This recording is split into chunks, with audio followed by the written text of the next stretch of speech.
Hi, we're here at the News Corp Recycling Expo at Holt Street at head office. I'm here with Giorgio Baracchi, who is CEO of Recycle Smart. Giorgio, tell us a bit about what you do. Yeah, so Recycle Smart is a platform that helps educating, incentivizing, and monitor people recycling behavior using different digital tools. Just monitor what they do with their waste and helping them in getting aware of the problem about recycling that is actually very big in Australia.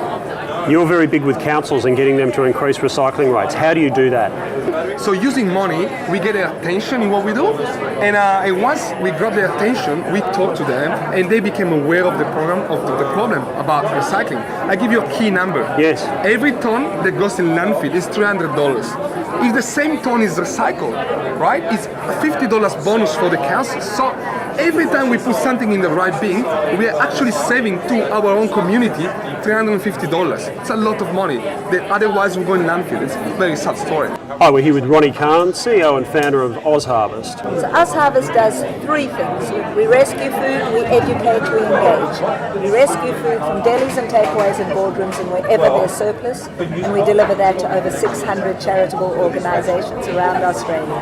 We educate vulnerable people and consumers and all of us how not to waste food, how to eat healthier, how to live a sustainable life.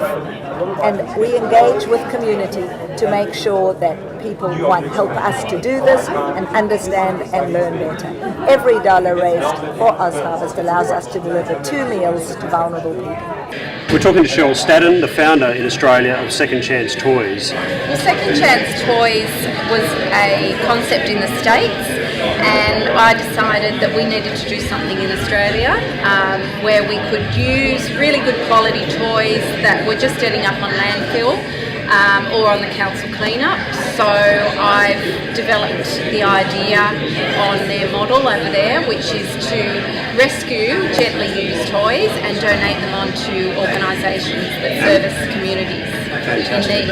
And what sort of toys are the best? Plastic toys where they can be disinfected in good condition, and we're very happy to accept it.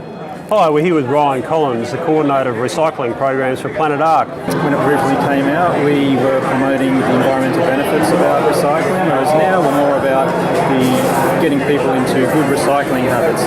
What is the central benefit for the environment and community in recycling? Benefits for the environment are the resources that it saves. We recycle the resources, therefore we don't need to use so many virgin materials, but also it saves energy, it saves water, then getting those virgin materials. For the community, it's about reducing waste and reducing the amount that actually gets buried in the ground. We're here with Michelle Mandel-Keating, the New South Wales Education Manager for Trans-Pacific Cleanaway. People think that they're helping by bagging their recyclables, and actually that causes more landfill than it does recycling because it can't be separated easily.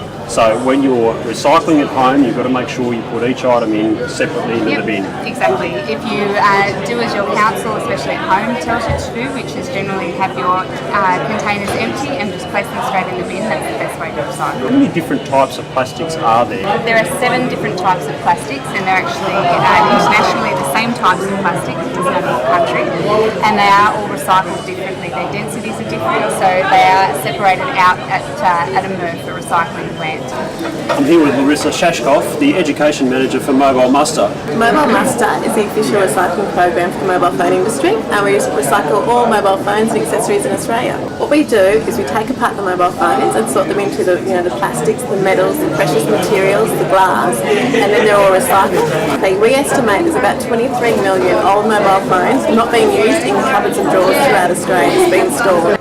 We're talking to Peter Netchev, the Executive Director of Environment for the Newspaper Works. Australia is world's best when it comes to newspaper recycling. Just how good are we?